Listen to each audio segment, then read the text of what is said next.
Dear students, you must have studied what I taught yesterday, the relationship between coefficients and the zeros of a quadratic polynomial, namely alpha and beta.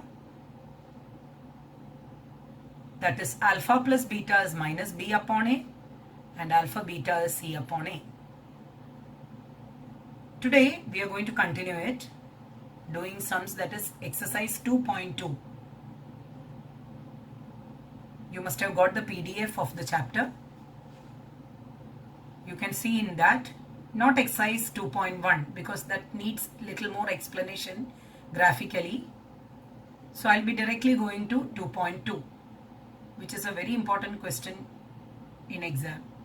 Find the zeros of the following quadratic polynomial and verify the relationship between its coefficients. Exercise 2.2, the first question. X square minus 2x minus 8. Minus 8 can be splitted up into minus 4 and 2, minus 4 and plus 2. The middle term can be splitted up, x square minus 4x plus 2x minus 8. I can take common from first two, took x common, x minus 4, plus 2 common, x minus 4. To find the zeros, I am equating the factors x minus 4 into x plus 2 equal to 0. X will be plus 4 or x will be minus 2. That is, alpha is plus 4 and beta is minus 2. So we get alpha plus beta. Now let's verify the relation. Alpha plus beta would be plus 2. Look at what is minus b upon a. What is minus b upon a? For that you write what is a, b, c. A is 1, b is minus 2 and c is minus 8.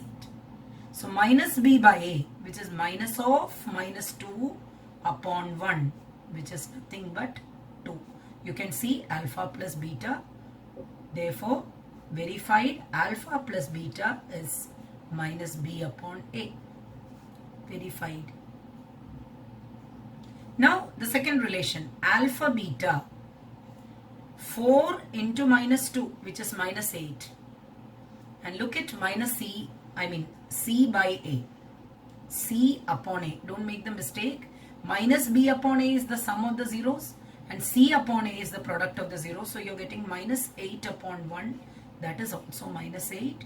So we are verifying the second relation, alpha beta is equal to c by a. That is also verified. Hope you had understood the method of doing sums. Second question you can try. I am coming to the third question, that is 6x square minus 3 minus 7x. Now, let's arrange this into a standard form. That is, first x square term, then x term, then constant term. You can go for a splitting of middle term. 6 into minus 3 is minus 18. Split it up to get the sum of minus 7. Obviously, it is 9 and 2. 9 2s are 18 and 9 and 2 difference is minus 7. So minus 9 and plus 2. Bigger number, middle sign. Split the middle term. 6x square minus 9x plus 2x minus 3. Go for common. 3x is common. 2x minus 3. 1 is common. 2x minus 3. The factors are 2x minus 3 and 3x plus 1. Now to get zeros, to find zeros, we equate them to 0. You must have studied the meaning of 0 of a polynomial. The value of x which make the polynomial's value 0. So that we have to equate it to 0. Obviously, I am jumping some steps. 2x is equal to 3. X would be 3 by 2.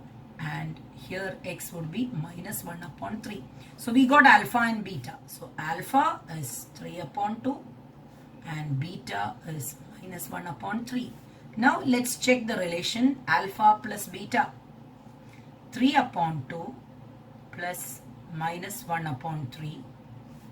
6 is the LCM. 9 minus 2, which is 7 upon 6. Now let's write minus b by a. Minus b by a.